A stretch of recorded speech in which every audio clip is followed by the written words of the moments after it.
Pete's Pigskin Previews brought to you by Raider Pump and Supply. Comprehensive looks at a record 83 area high schools this season, from 6-man to 6A, plus homeschool taps and even New Mexico, all leading up to the start of end zone coverage in late August. Time to preview another school. First, remind us how the Pirates finished up last year. Yeah, last year went 8-4, 4-2 in district, finished third, ended up winning by district round, and then got knocked out in the area round by Prosper Walnut Grove.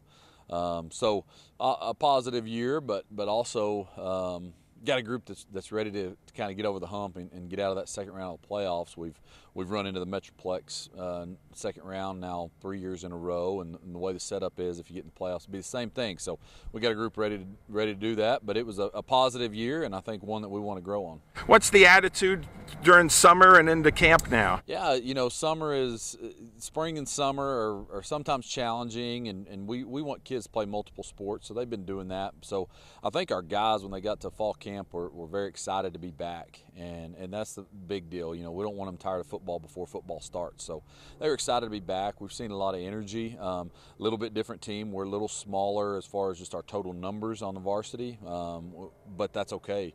And I think we've got a group of guys that likes each other. They like being around each other. They're going to be pretty tight-knit, which, I think coaches sometimes take that for granted when you've got a team like that they can be pretty special, and that's what we've got with this group. What do you think the strength of the team is?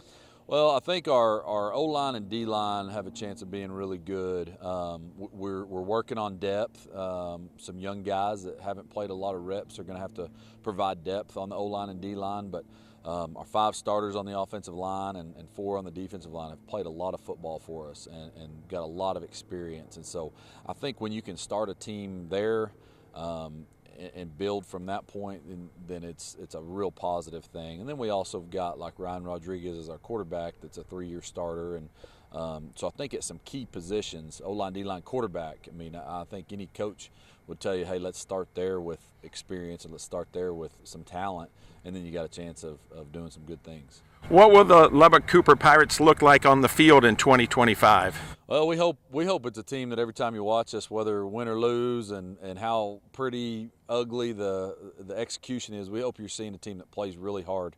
They're practicing hard. They're doing that. That's something that they want the standard to be. But I also think they're going to be fun to watch. I think we've got some talent all over the field that plays the game the right way and is going to be fun. And I think it's a group that's going to make everybody proud to watch them and, to me, represent our school, represent our community in the right way. Talk about your non-district schedule. So we're in a big district, so we've only got 4 non-district games. We open with Lovejoy here Friday night on I believe that's the 29th, that first Friday. So that's a big game, having a Metroplex school that made it to the regional finals last year in our classification coming to town. I hope we get a big crowd out for that game. But start with them. They'll be a challenge, obviously. Todd Dodge, he usually doesn't coach bad teams. He knows how to win football, and those kids do. So we've got that one, and then we play the local rivalries. We play Coronado, we play Friendship. Those rivalries matter to us, and I think when you get yourself in a position where maybe you're in the playoffs, games like that really help you. They're emotional. There's a big crowd. It matters more to everybody else. And then we've got Tascosa sprinkled in there, which we think helps seeing a little bit of triple option. Never know when you're going to see that down the road, so important for us to see that. And then your thoughts on the district this year? Yeah, district, I think it runs through Wiley and Memorial, those 2 teams. Wiley won the district last year. They beat Memorial on a field goal right at the end of the game, and it was a crazy game. Both of those teams beat us last year.